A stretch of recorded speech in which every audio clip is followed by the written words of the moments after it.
Hey everyone, welcome back to my channel. Today I'm gonna read The Little Prince for you. I think I was introduced to this book by Everything or The Sun Is Also a Star. I don't remember which one's which. I honestly don't even remember the stories. But yeah, I just know that I was introduced to The Little Prince in one of those books. So sorry for the hiatus. It was only 2 months. It's fine. Thank you for all the subscribers, though, the new subscribers. I didn't expect. I say this like in every intro. I honestly didn't expect to get this many subscribers, but I'm glad you guys like my audiobooks and my other videos. Actually, 90% of you that watch my videos aren't even subscribed. So if you do like my videos, please subscribe. It's free, and if you end up getting tired of me, then just unsubscribe. Alright, well that's it for this intro, and I'll let future me take it away. Chapter 1 of The Little Prince.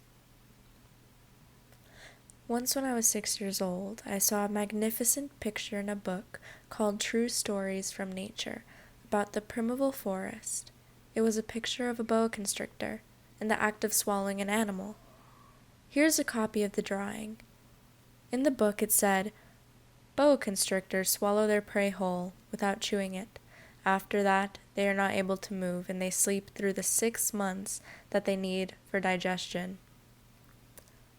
I pondered deeply then over the adventures of the jungle, and after some work with a colored pencil, I succeeded in making my first drawing.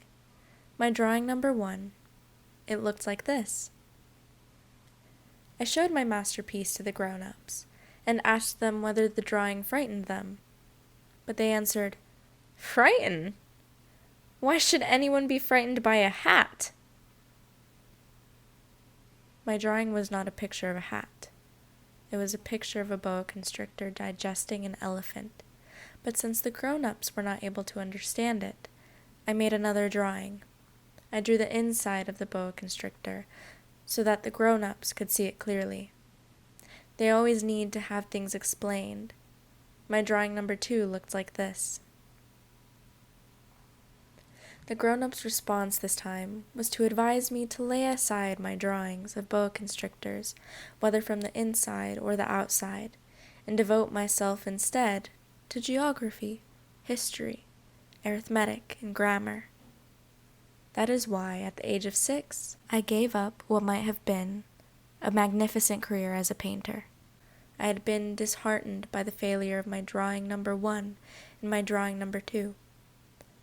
Grown-ups never understand anything by themselves. It is tiresome for a child to be always and forever explaining things to them. So then I chose another profession and learned to pilot airplanes. I have flown a little over all parts of the world, and it is true that geography has been very useful to me. At a glance, I can distinguish China from Arizona. If one gets lost in the night, such knowledge is valuable. In the course of this life, I've had a great many encounters with a great many people who have been concerned with matters of consequence. I have lived a great deal among grown-ups. I have seen them intimately, close at hand, and that hasn't much improved my opinion of them. Whenever I met one of them who seemed to me at all clear-sighted, I tried the experiment of showing him my drawing number 1, which I have always kept.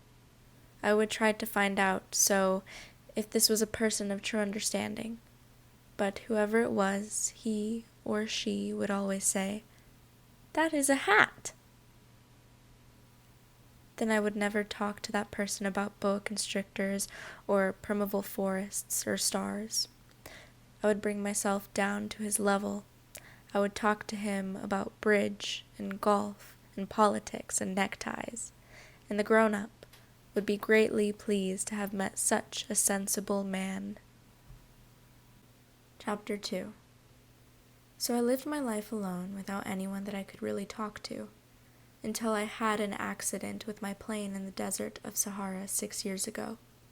Something was broken in my engine, and as I had with me neither a mechanic nor any passengers, I set myself to attempt the difficult repairs all alone. It was a question of life or death for me. I had scarcely enough drinking water to last a week. The first night, then, I went to sleep on the sand, 1,000 miles from any human habitation.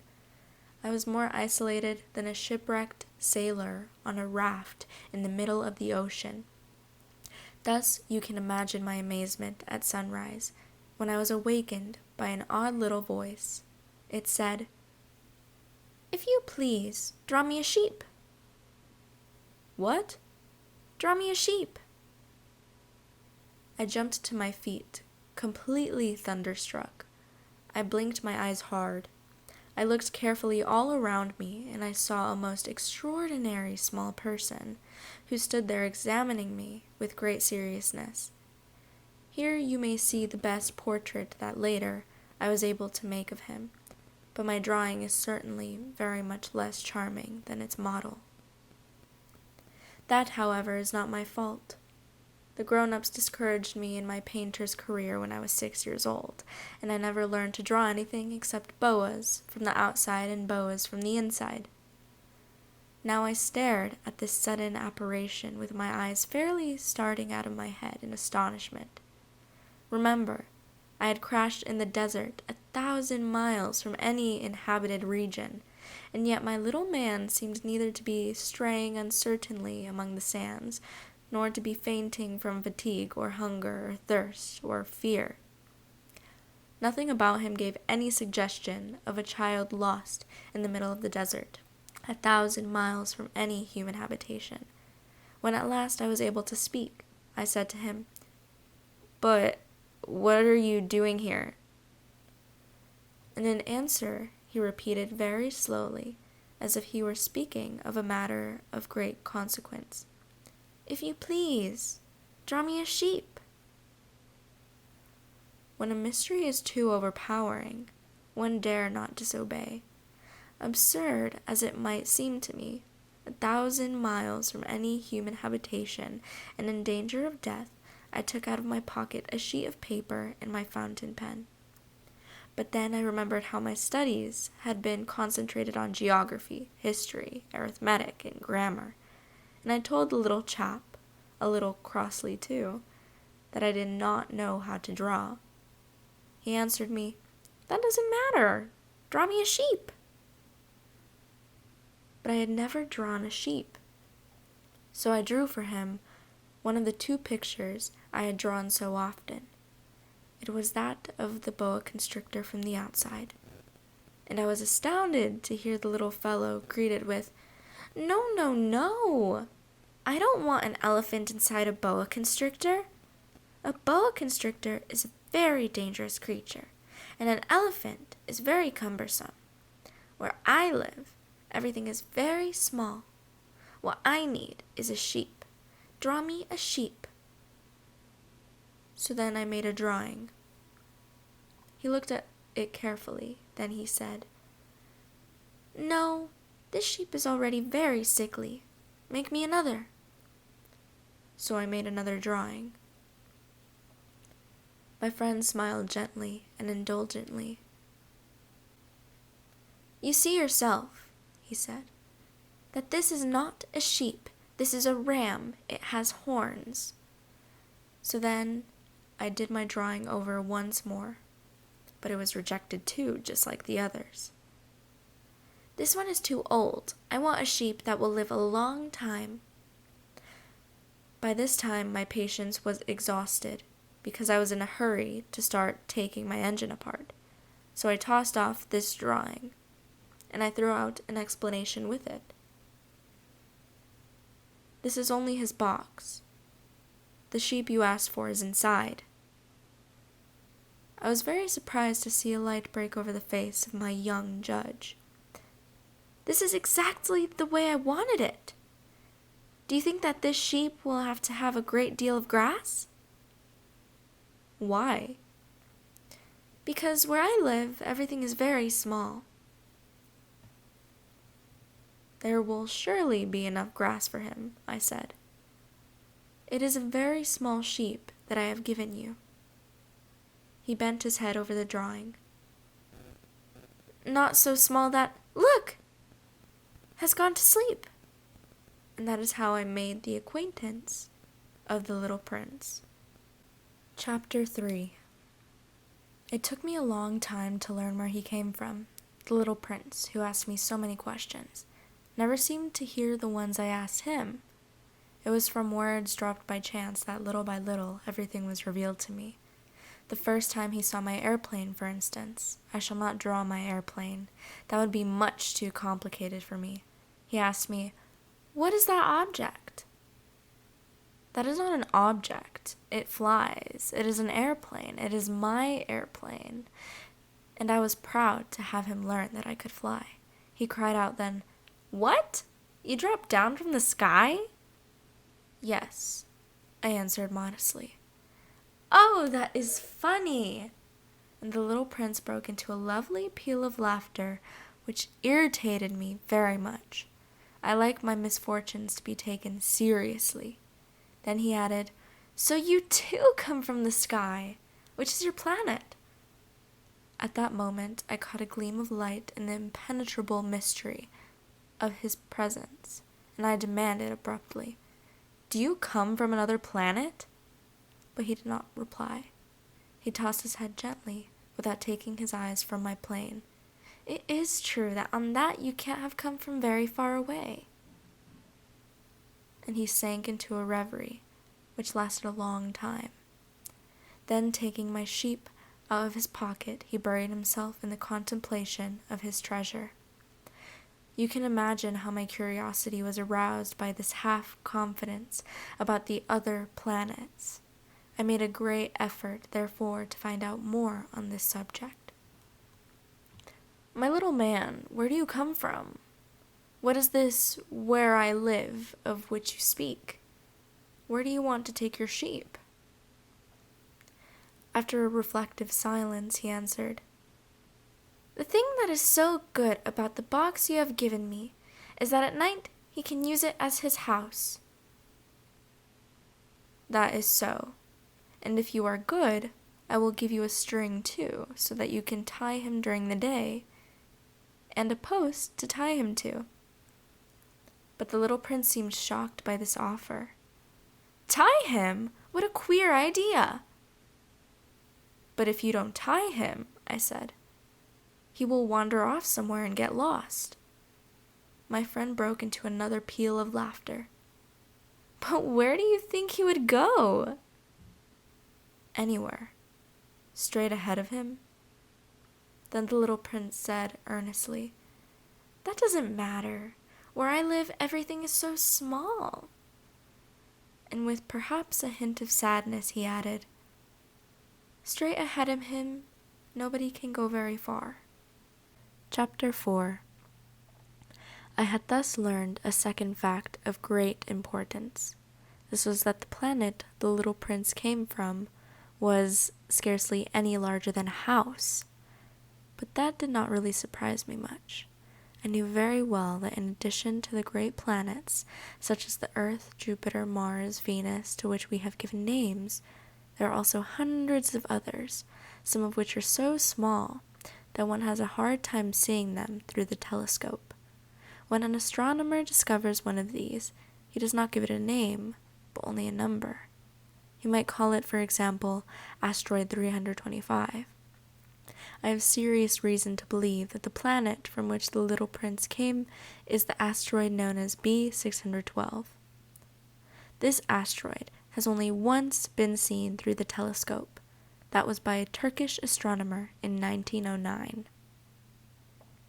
On making his discovery, the astronomer had presented it to the International Astronomical Congress in a great demonstration. But he was in Turkish costume, and so nobody would believe what he said. Grown-ups are like that. Fortunately, however, for the reputation of asteroid B612, a Turkish dictator made a law that his subjects, under pain of death, should change to European costume. So in 1912, the astronomer gave his demonstration all over again, dressed with impressive style and elegance, and this time everybody accepted his report. If I have told you these details about the asteroid and made a note of its number for you, It is on account of the grown-ups and their ways. When you tell them that you have made a new friend, they never ask you any questions about essential matters. They never say to you, "What does his voice sound like? What games does he love best? Does he collect butterflies?" Instead, they demand, "How old is he? How many brothers has he? How much does he weigh? How much money does his father make?"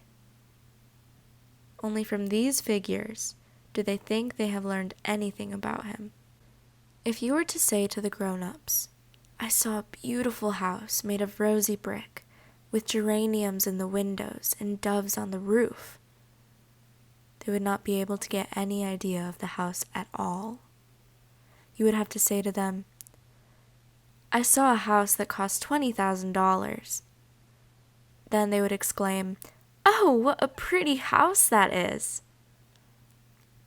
Just so you might say to them, "The proof that the little prince existed is that he was charming, that he laughed, and that he was looking for a sheep. If anybody wants a sheep, that is a proof that he exists." And what good would it do to tell them that? They would shrug their shoulders and treat you like a child. But if you said to them, "The planet he came from is asteroid B612, then they would be convinced and leave you in peace from their questions. They are like that. One must not hold it against them. Children should always show great forbearance towards grown-up people. But certainly for us who understand life, figures are a matter of indifference. I should have liked to begin the story in the fashion of the fairy tales. I should have liked to say, "Once upon a time there was a little prince who lived on a planet that was scarcely any bigger than himself, and who had need of a sheep." To those who understand life, that would have given a much greater air of truth to my story. For I do not want anyone to read my book carelessly. I have suffered too much grief in setting down these memories. 6 years have already passed since my friend went away from me with his sheep. If I try to describe him here, it is to make sure that I shall not forget him. To forget a friend is sad. Not everyone has had a friend, and if I forget him, I may become like the grown-ups, who are no longer interested in anything but figures. It is for that purpose again that I have bought a box of paints and some pencils. It is hard to take up drawing again at my age, when I have never made any pictures except those of the boa constrictor from the outside and the boa constrictor from the inside since I was 6. I shall certainly try to make my portraits as true to life as possible. But I am not at all sure of success. One drawing goes along all right, and another has no resemblance to its subject. I make some errors too, in the little prince's height. In one place he is too tall, and in another too short, and I feel some doubts about the color of his costume, so I fumble along as best as I can, now good, now bad, and I hope generally fair to middling. In certain more important details I shall make mistakes also, but that is something that will not be my fault. My friend never explained anything to me. He thought perhaps that I was like him, but I, alas, do not know how to see sheep through the walls of boxes. Perhaps I am a little like the grown-ups. I have had to grow old. Chapter 5. As each day passed, I would learn in our talk something about the little prince's planet, his departure from it, his journey. The information would come very slowly, as it might chance to fall from his thoughts. It was in this way that I heard on the 3rd day about the catastrophe of the Baobabs. This time, once more, I had the sheep to thank for it. For the little prince asked me abruptly, as if seized by a grave doubt, "It is true, isn't it? That sheep eat little bushes?" "Yes, that is true." "Ah, I'm glad!" I did not understand why it was so important that sheep should eat little bushes, but the little prince added, "Then it follows that they also eat baobabs?" I pointed out to the little prince that baobabs were not little bushes, but on the contrary, trees as big as castles, and that even if he took a whole herd of elephants away with him, the herd would not eat up one single baobab. The idea of the herd of elephants made the little prince laugh. "We would have to put them one on top of the other," he said, but he made a wise comment. "Before they grow so big, the baobabs start out by being little." "That is strictly correct," I said, "but why do you want the sheep to eat the little baobabs?" He answered me at once, "Oh, come, come," as if he were speaking of something that was self-evident, and I was obliged to make a great mental effort to solve this problem without any assistance. Indeed, as I learned, there were on the planet where the little prince lived, as on all planets, good plants and bad plants. In consequence, there were good seeds from good plants and bad seeds from bad plants. But seeds are invisible. They sleep deep in the heart of the earth's darkness until someone among them is seized with the desire to awaken. Then this little seed will stretch itself and begin, timidly at first, to push a charming little sprig inoffensively upward toward the sun. If it is only a sprout of radish or the sprig of a rose bush, one would let it grow wherever it might wish. But when it is a bad plant, one must destroy it as soon as possible, the very first instant that one recognizes it. Now there were some terrible seeds on the planet that was the home of the little prince, and these were the seeds of the baobab. The soil of that planet was infested with them. A baobab is something you will never, never be able to get rid of if you attend to it too late. It spreads over the entire planet. It bores clear through it with its roots. And if the planet is too small and the baobabs are too many, they split it in pieces. "It is a question of discipline," the little prince said to me later on.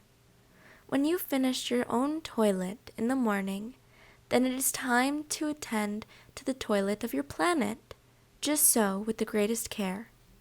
You must see to it that you pull up regularly all the baobabs, at the very first moment when they can be distinguished from the rose bushes, which they resemble so closely in their earliest youth. It is very tedious work," the little prince added, "but very easy." And one day he said to me, "You ought to make a beautiful drawing so that the children where you live can see exactly how all this is. That would be very useful to them if they were to travel some day. Sometimes," he added, "there's no harm in putting off a piece of work until another day, but when it is a matter of baobabs, that always means a catastrophe. I knew a planet that was inhabited by a lazy man. He neglected 3 little bushes." So as the little prince described it to me, I have made a drawing of that planet. I do not much like to take the tone of a moralist, but the danger of the baobabs is so little understood, and such considerable risks would be run by anyone who might get lost on an asteroid, that for once I am breaking through my reserve. Children, I say plainly, watch out for baobabs. My friends, like myself, have been skirting this danger for a long time, without ever knowing it, and so it is for them that I have worked so hard over this drawing. The lesson which I pass on by this means is worth all the trouble it has cost me. Perhaps you will ask me, why are there no other drawings in this book as magnificent and impressive as this drawing of baobabs? The reply is simple.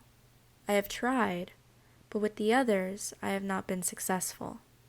When I made the drawing of the baobabs, I was carried beyond myself by the inspiring force of urgent necessity.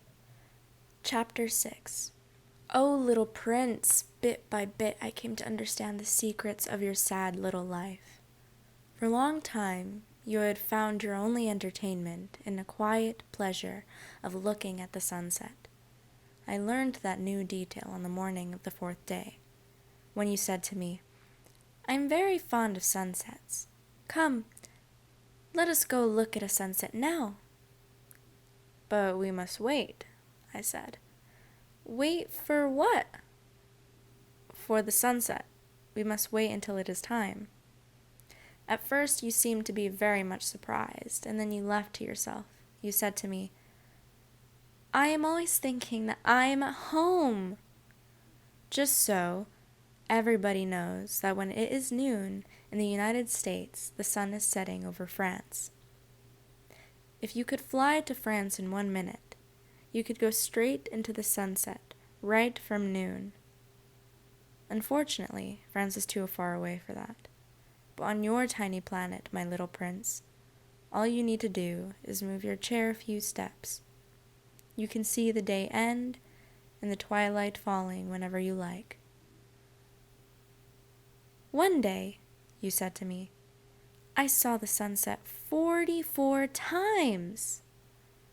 And a little later you added, "You know, one loves the sunset when one is so sad." "Were you so sad then?" I asked. "On the day of the 44 sunsets?" But the little prince made no reply. Chapter 7. On the 5th day, again, as always, it was thanks to the sheep, the secret of the little prince's life was revealed to me, abruptly, without anything to lead up to it, and as if the question had been born of long and silent meditation on his problem, he demanded, "A sheep? If it eats little bushes, does it eat flowers too?" "A sheep," I answered, "eats anything it finds in its reach." "Even flowers that have thorns?" "Yes, even flowers that have thorns." "Then the thorns, what use are they?" I did not know. At that moment, I was very busy trying to unscrew a bolt that had got stuck in my engine. I was very much worried, for it was becoming clear to me that the breakdown of my plane was extremely serious, and I had so little drinking water left that I had to fear for the worst. "The thorns, what use are they?" The little prince never let go of a question once he had asked it. As for me, I was upset over that bolt, and I answered with the first thing that came into my head. "The thorns are no use at all. Flowers have thorns just for the spite." "Oh?" There was a moment of complete silence. Then the little prince flashed back at me, with a kind of resentfulness. "I don't believe you. Flowers are weak creatures. They are naive. They reassure themselves as best they can. They believe that their thorns are terrible weapons." I did not answer. At that instant, I was saying to myself, if this bolt still won't turn, and I'm going to knock it out with the hammer. Again, the little prince disturbed my thoughts. "And you actually believe that the flowers—" "Oh, no," I cried. "No, no, no. I don't believe anything. I answered you with the first thing that came into my head. Don't you see? I'm very busy with matters of consequence." He stared at me, thunderstruck. "Matters of consequence?" He looked at me there, with my hammer in my hand, my fingers back with engine grease, bending down over an object which seemed to him extremely ugly. "You talk just like the grown-ups."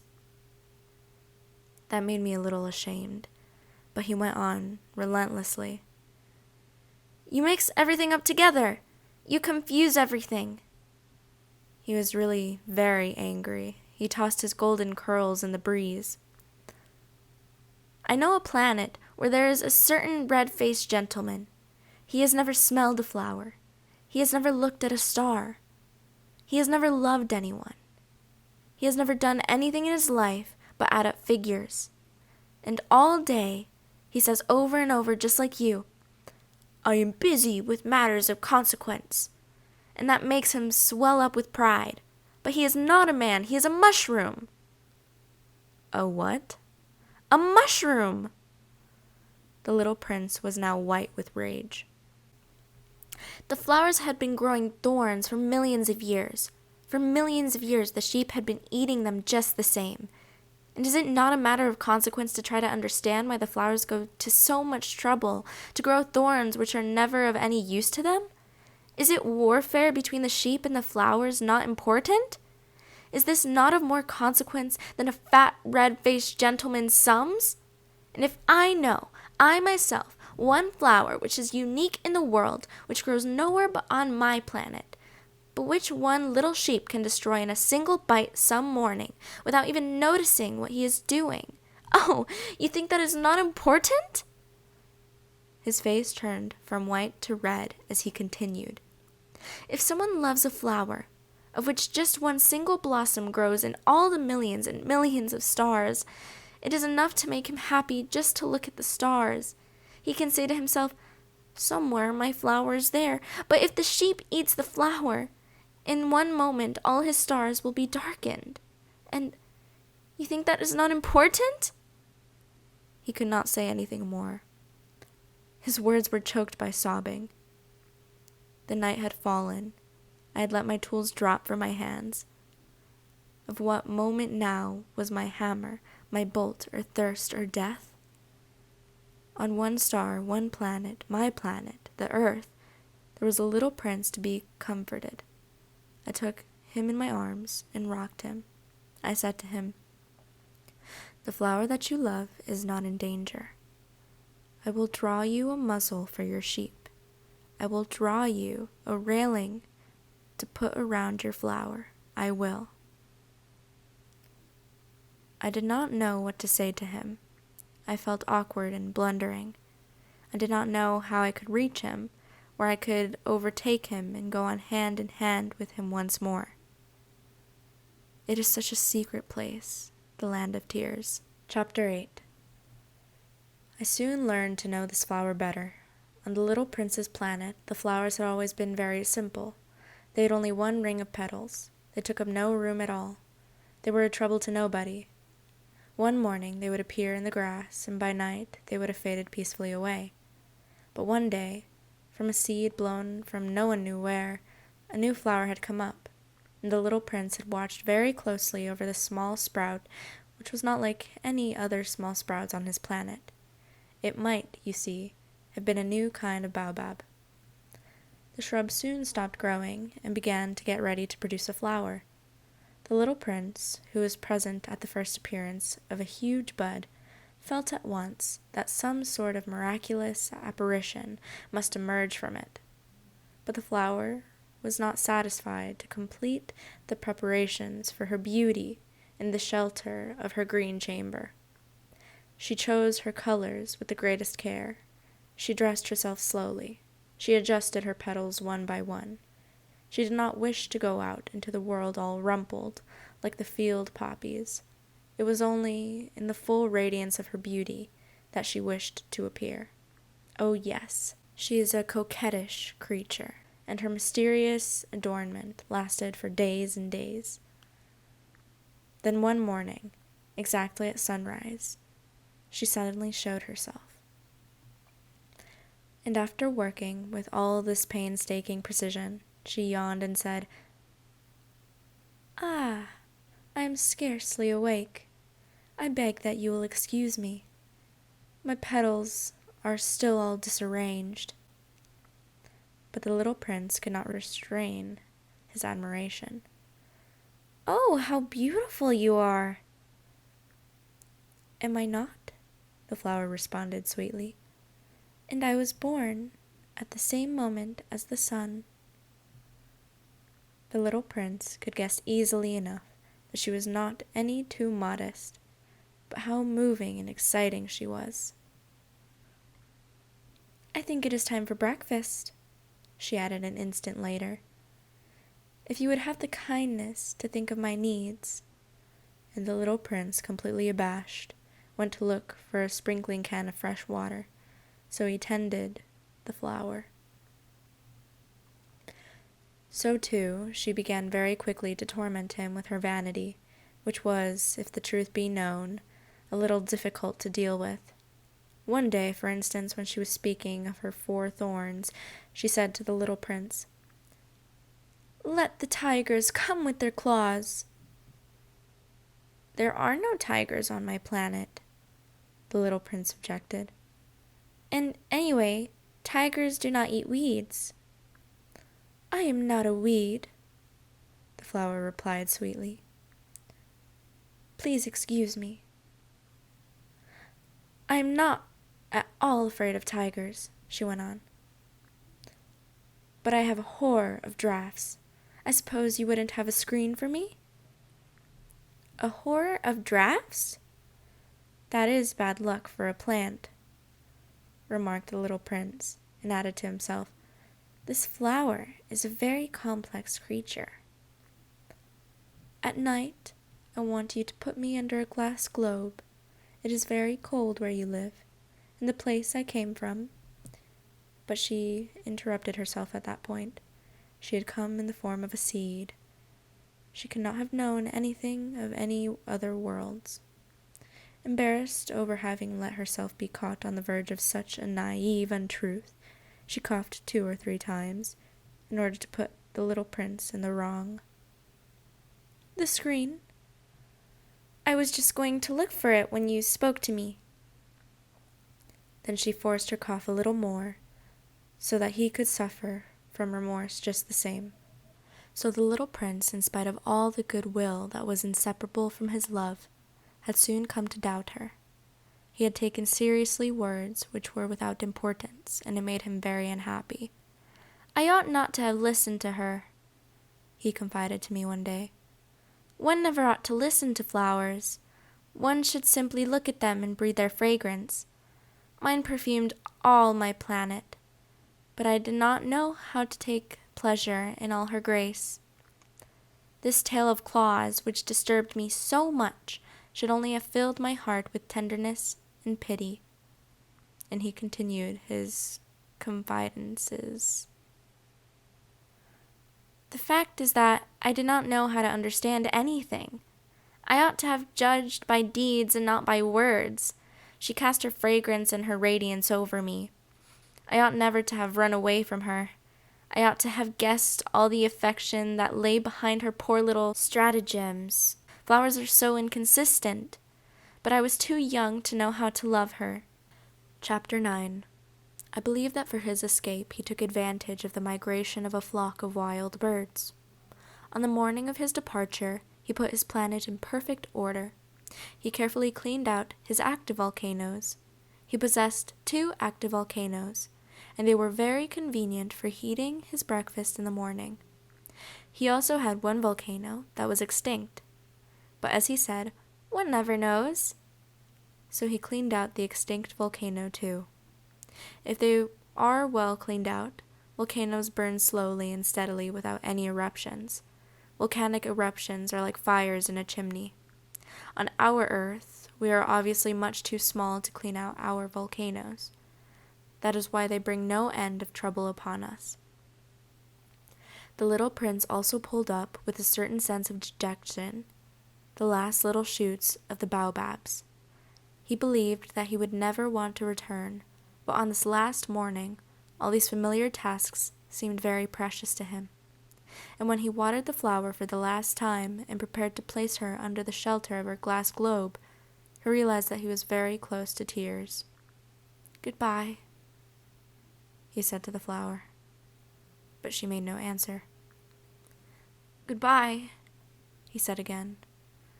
The flower coughed, but it was not because she had a cold. "I have been silly," she said to him at last. "I ask for your forgiveness. Try to be happy."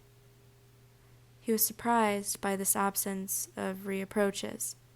He stood there all bewildered, the glass globe held arrested in mid-air. He did not understand this quiet sweetness. "Of course I love you," the flower said to him. "It is my fault that you have not known it all the while. That is of no importance, but you You have been just as foolish as I. Try to be happy. Let the glass globe be. I don't want it any more. But the wind! My cold is not so bad as all that. The cool night air will do me good. I am a flower. But the animals! Well, I must endure the presence of 2 or 3 caterpillars if I wish to become acquainted with the butterflies. It seems that they are very beautiful. And if not the butterflies and the caterpillars, who will call upon me? You will be very far away. As for the large animals, I am not at all afraid of any of them. I have my claws. And naively, she showed her 4 thorns. Then she added, Don't linger like this. You have decided to go away. Now go. For she did not want him to see her crying. She was such a proud flower. Chapter 10. He found himself in the neighborhood of the asteroids, 325, 326, 327, 328, 329, and 330. He began, therefore, by visiting them in order to add to his knowledge. The first of them was inhabited by a king, clad in royal purple and ermine. He was seated upon a throne, which was at the same time both simple and majestic. "Ah, here's the subject!" exclaimed the king when he saw the little prince coming. And the little prince asked himself, how could he recognize me when he had never seen me before? He did not know how the world is simplified for kings. To them all men are subjects. "Approach, so that I may see you better," said the king, who felt consumingly proud of being at last a king over somebody. The little prince looked everywhere to find a place to sit down, but the entire planet was crammed and obstructed by the king's magnificent ermine robe. So he remained standing upright, and, since he was tired, he yawned.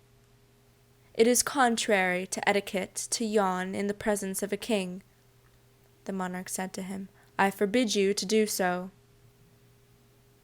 "I can't help it. I can't stop myself," replied the little prince, thoroughly embarrassed. "I have come on a long journey, and I have had no sleep." "Ah, then," the king said, "I order you to yawn. It is years since I have seen anyone yawning. Yawns, to me, are objects of curiosity. Come now, yawn again. It is an order." "That frightens me. I cannot any more," murmured the little prince, now completely abashed.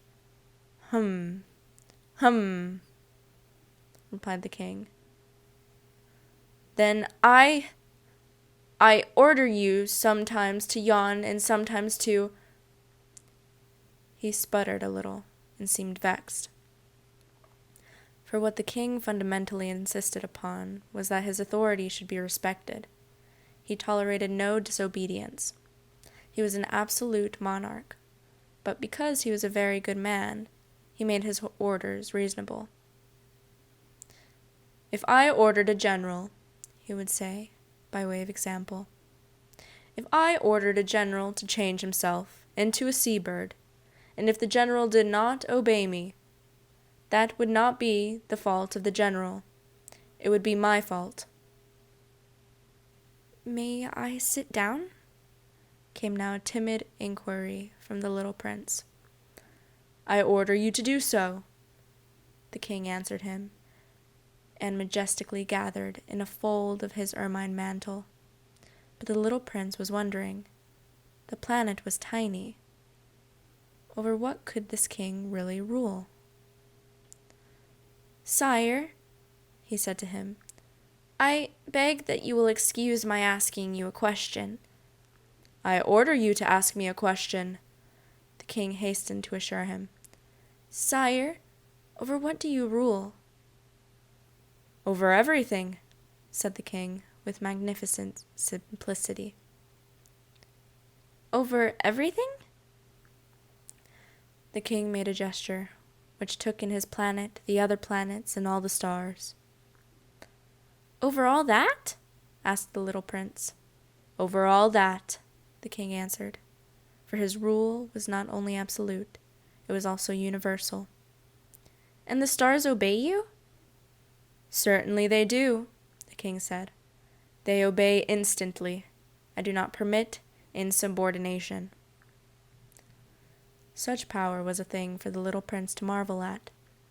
If he had been the master of such complete authority, he would have been able to watch the sunset not 44 times in one day, but 72, or even 100, or even 200 times without ever having to move his chair.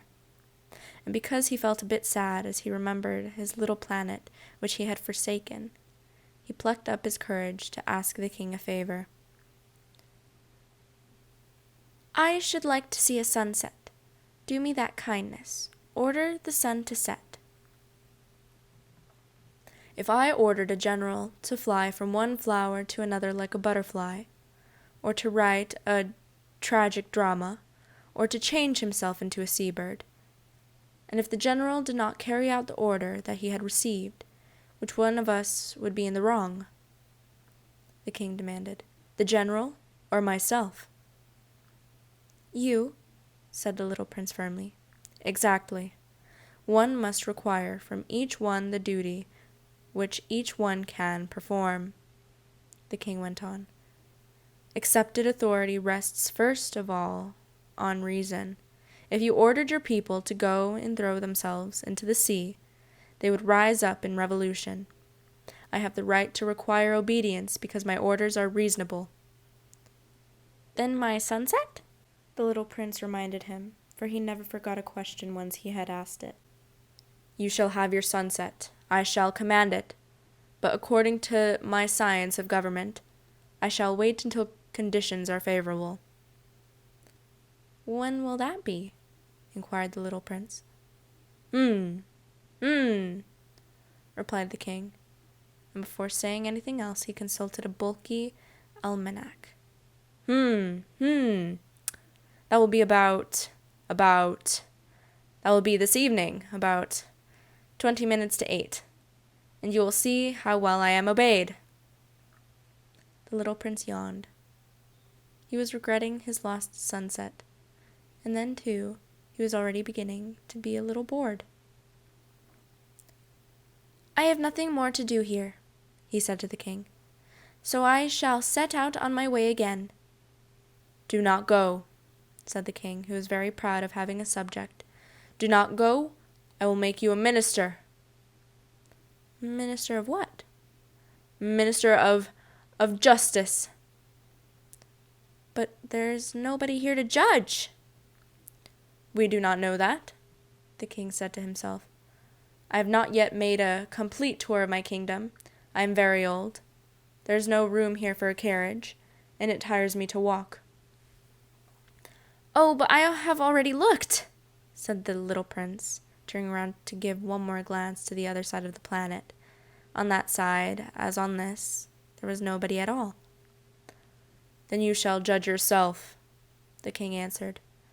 "That is the most difficult thing of all. It is much more difficult to judge oneself than to judge others. If you succeed in judging yourself rightly, then you are indeed a man of true wisdom." "Yes," said the little prince, "but I can judge myself anywhere. I do not need to live on this planet." Said the king. "I have good reason to believe that somewhere on my planet there is an old rat. I hear him at night. You can judge this old rat. From time to time you will condemn him to death. Thus his life will depend on your justice, but you will pardon him on each occasion, for he must be treated thriftily. He is the only one we have." "I," replied the little prince, "do not like to condemn anyone to death, and now I think I will go on my way." "No," said the king. But the little prince, having now completed his preparations for departure, had no wish to grieve the old monarch.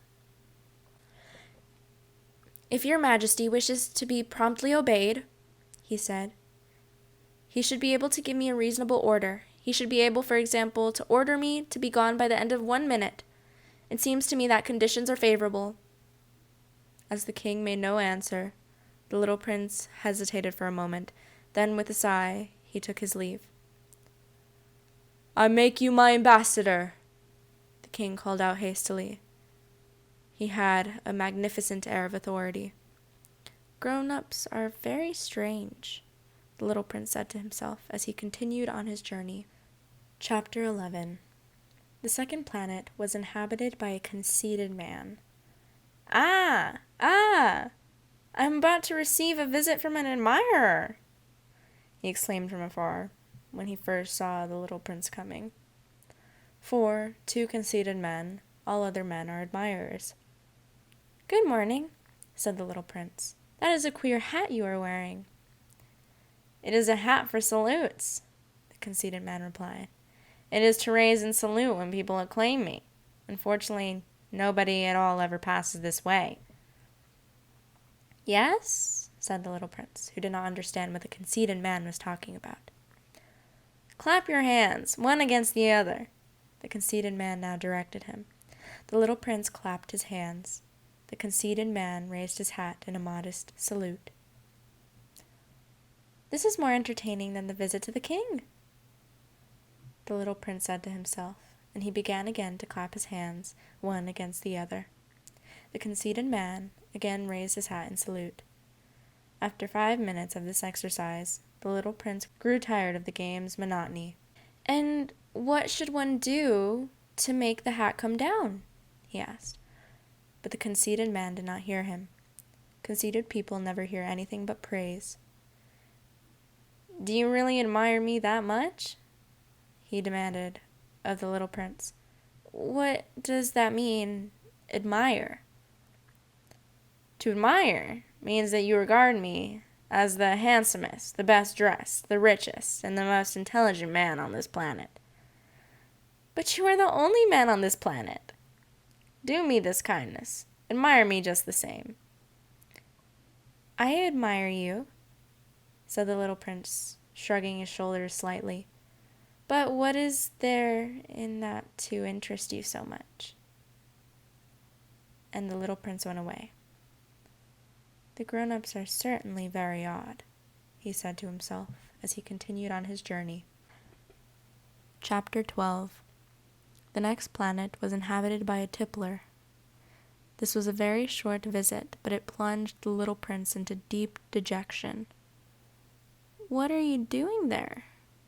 he said to the tippler, whom he found settled down in silence before a collection of empty bottles, and also a collection of full bottles.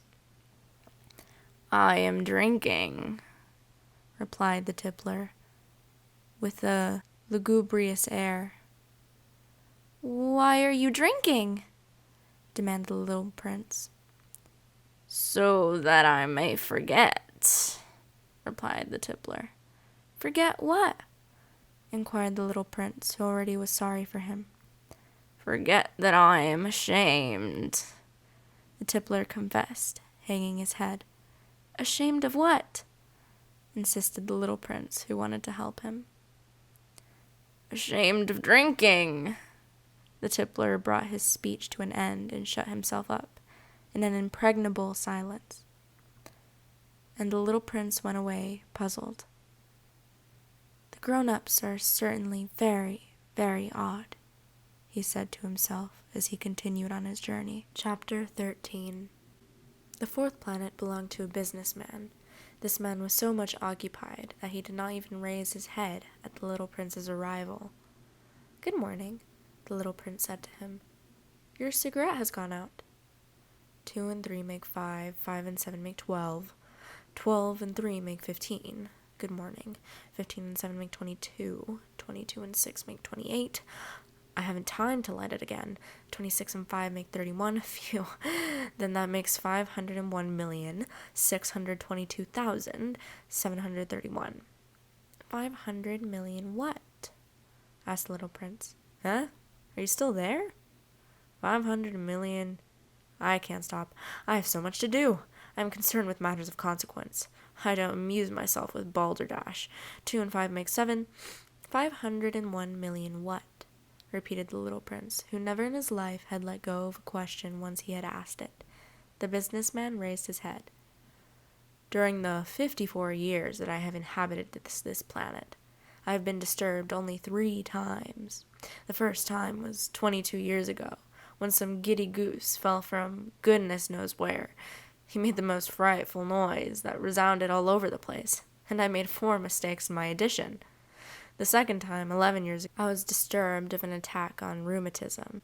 I don't get enough exercise. I have no time for loafing. The third time, well, this is it. I was saying, then, 501 million... Millions of what? The businessman suddenly realized that there was no hope of being left in peace until he answered this question. Millions of those little objects, he said, which one sometimes sees in the sky. Flies? Oh no, little glittering objects. Bees? Oh no, little golden objects that set lazy men to idle dreaming. As for me, I am concerned with matters of consequence. There is no time for idle dreaming in my life. Ah, you mean the stars? Yes, that's it, the stars. And what do you do with 500 million stars? 501,622,731. I am concerned with matters of consequence. I am accurate. What do you do with these stars? What do I do with them? Yes. Nothing. I own them. You own the stars? Yes. But I have already seen a king who kings do not own. They reign over. It is a very different matter. And what good does it do you to own the stars? It does me the good of making me rich. And what good does it do you to be rich? It makes it possible for me to buy more stars, if any are discovered. This man, the little prince said to himself, reasons a little like my poor tippler. Nevertheless, he still had some more questions. How is it possible for one to own a star?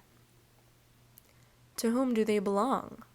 The businessman retorted peevishly. I don't know, to nobody. Then they belong to me, because I was the first person to think of it. Is that all that is necessary?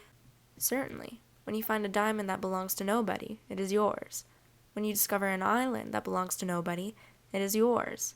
When you get an idea before anyone else, you take out a patent on it. It is yours. So with me, I own the stars, because nobody else before me ever thought of owning them. Yes, that is true, said the little prince. And what do you do with them? I administer them, replied the businessman. I count them and recount them. It is difficult, but I am a man who is naturally interested in matters of consequence. The little prince was still not satisfied. If I owned a silk scarf, he said, I could put it around my neck and take it away with me. If I owned a flower, I could pluck that flower and take it away with me, but you cannot pluck the stars from heaven. No, but I can put them in the bank. Whatever does that mean? I mean that I write the number of my stars on this little paper, and then I put this paper in a drawer and lock it with a key. And that is all? That is enough, said the businessman. It is entertaining, thought the little prince. It is rather poetic, but it is of no great consequence. On matters of consequence, the little prince had ideas which were very different from those of the grown-ups. I myself own a flower, he continued his conversation with the businessman, which I water every day. I own 3 volcanoes, which I clean out every week, for I also clean out the one that is extinct. One never knows. It is of some use to my volcanoes, and it is of some use to my flower, that I own them. But you are of no use to the stars. The businessman opened his mouth, but he found nothing to say in answer, and the little prince went away. The grown-ups are certainly altogether extraordinary, he said simply, talking to himself as he continued on his journey. That was the end of part 1. I decided to make a part 2 because I don't want the videos to be way too long because an hour is long enough and I don't want my computer to die while rendering this audio. But there are a lot of images associated with this audiobook, and I didn't want to include them in the video, so I just put the link of the PDF to this book in the description so you could follow along. Even though I'd rather support the author by purchasing the book, if you can't afford it, then I left other options in the description, such as like Amazon and Barnes & Noble. And you probably live near local bookstores and try to find them. But yeah, my next video will be part 2. It'll come out like next week or something.